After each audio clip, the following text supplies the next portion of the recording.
A famine is a widespread scarcity of food, caused by several factors including crop failure, population imbalance, or government policies. This phenomenon is usually accompanied or followed by regional malnutrition, starvation, epidemic, and increased mortality. Nearly every continent in the world has experienced a period of famine throughout history. Some countries, particularly in sub-Saharan Africa, continue to have extreme cases of famine. It remains to be the most affected area in the world, and due to climate change, the conditions only fluctuate more and more. Predicting the seasons, as well as when to expect rain to help plant more crops, seems to be a challenge. Most programs direct their aid, and most increased efforts towards this continent. History. The cyclical occurrence of famine has been a mainstay of societies engaged in subsistence agriculture since the dawn of agriculture itself. The frequency and intensity of famine has fluctuated throughout history, depending on changes in food demand, such as population growth, and supply-side shifts caused by changing climatic conditions.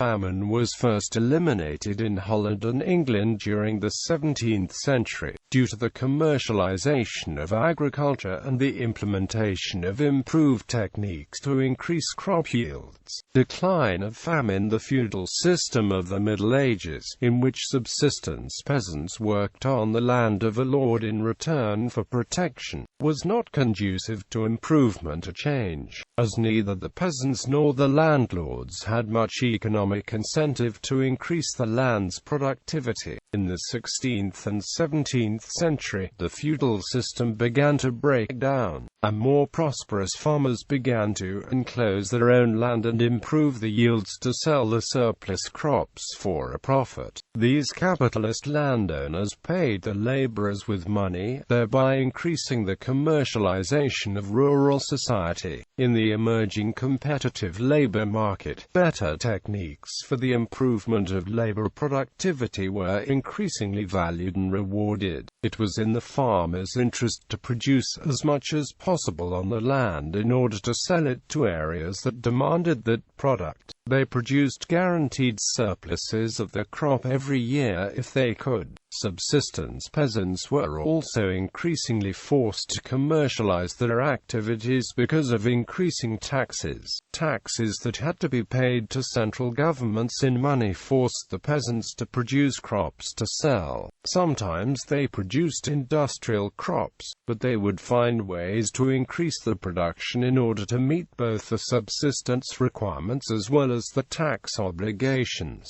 Peasants also used the new money to purchase manufactured goods. The agricultural and social developments encouraging increased food production were gradually taking place throughout the 16th century, but took off in the early 17th century. By the 1590s, these trends were sufficiently developed in the rich and commercialized province of Holland to allow its population to withstand a general outbreak of famine in Western Europe at the time. By that time, the Netherlands had one of the most commercialized agricultural systems in Europe. There grew many industrial crops such as flax, hemp and hops. Agriculture became increasingly specialized and efficient. The efficiency of Dutch agriculture allowed for much more rapid urbanization in the late 16th and early 17th centuries than anywhere else in Europe. As a result, productivity and wealth increased, allowing the Netherlands to maintain a steady food supply. By 1650, English agriculture had also become commercialized on a much wider scale. The last peacetime famine in England was in 1623–24. There were still periods of hunger, as in the Netherlands, but no more famines ever occurred. Common areas for pasture were enclosed for private use and large-scale, efficient farms were consolidated. Other technical developments included the draining of marshes, more efficient field use patterns, and the wider introduction of industrial crops. These agricultural developments led to wider prosperity in England and and increasing urbanization. By the end of the 17th century, English agriculture was the most productive in Europe. In both England and the Netherlands, the population stabilized between 1650 and 1750, the same time period in which the sweeping changes to agriculture occurred. Famine still occurred in other parts of Europe. However, in East Europe, famines occurred as late as the 20th century. Attempts at famine alleviation because of the severity of famine. It was a chief concern for governments and other authorities. In pre-industrial Europe, preventing famine and ensuring timely food supplies was one of the chief concerns of many governments, although they were severely limited in their options due to limited levels of external trade and an infrastructure and bureaucracy generally too rudimentary to effect real relief.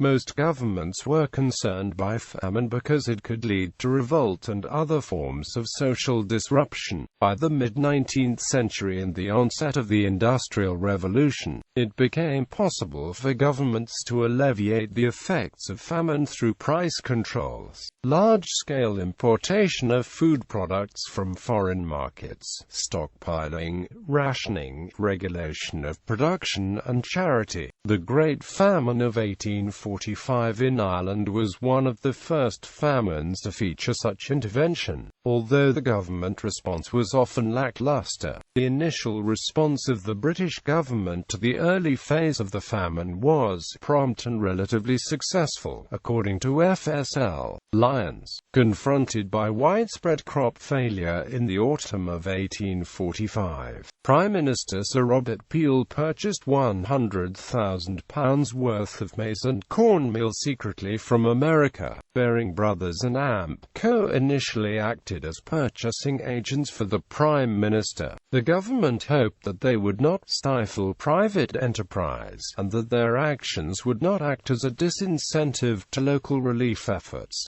Due to weather conditions, the first shipment did not arrive in Ireland until the beginning of February 1846.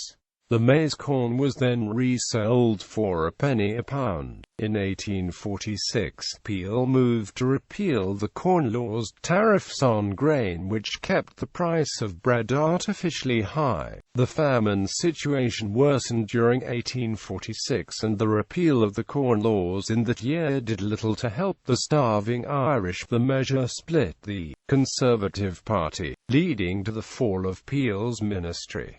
In March, Peel set up a programme of public works in Ireland. Despite this promising start, the measures undertaken by Peel's successor, Lord John Russell, proved comparatively inadequate as the crisis deepened. Russell's ministry introduced public works projects, which by December 1846 employed some 500,000 Irish and proved impossible to administer. The government was influenced by a laissez-faire belief that the market would provide the food needed. It halted government food and relief works, and turned to a mixture of indoor and outdoor direct relief, the former administered in workhouses through the Poor Law, the latter through soup kitchens. A systematic attempt at creating the necessary regulatory framework for dealing with famine was developed by the British Raj in the 1880s. In order to comprehensively address the issue of famine, the British created an Indian Famine Commission to recommend steps that the government would be required to take in the event of a famine. The Famine Commission issued a series of government guidelines and regulations on how to respond to famines and food shortages called the Famine Code. The Famine Code was also one of the first attempts to scientifically predict famine in order to mitigate its effects. These were finally passed into law in 1883 under Lord Ripon.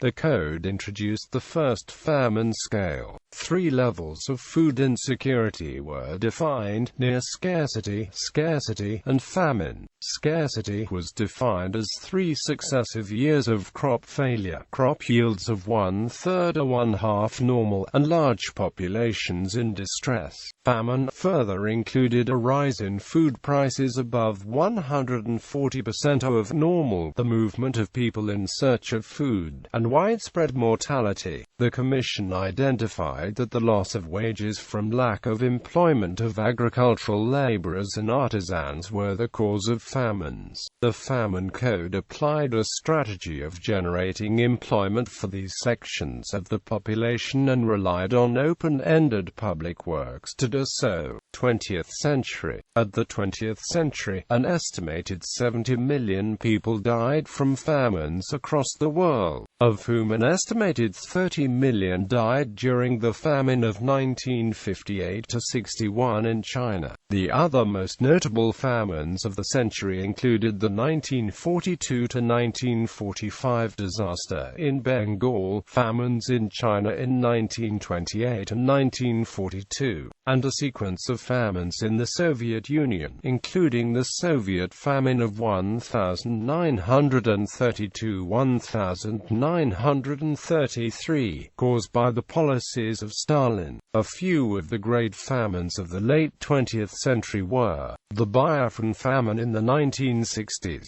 the Khmer Rouge-caused famine in Cambodia in the 1970s, the North Korean famine of the 1990s and the Ethiopian famine of 1984–85. The latter event was reported on television reports around the world, carrying footage of starving Ethiopians whose plight was centered around a feeding station near the town of Korum. This stimulated the first mass movements to end famine across the world. BBC News reader Michael Burke gave moving commentary of the tragedy on 23 October 1984, which he described as a biblical famine. This prompted the Band Aid single, which was organized by Bob Geldof and featured more than 20 pop stars. The Live Aid concerts in London and Philadelphia raised even more funds for the cause. An estimated 900,000 people died within 1 year as a result of the famine, but the tens of millions of pounds raised by Band Aid and Live Aid are widely believed to have saved the lives of Ethiopians who were in danger of dying.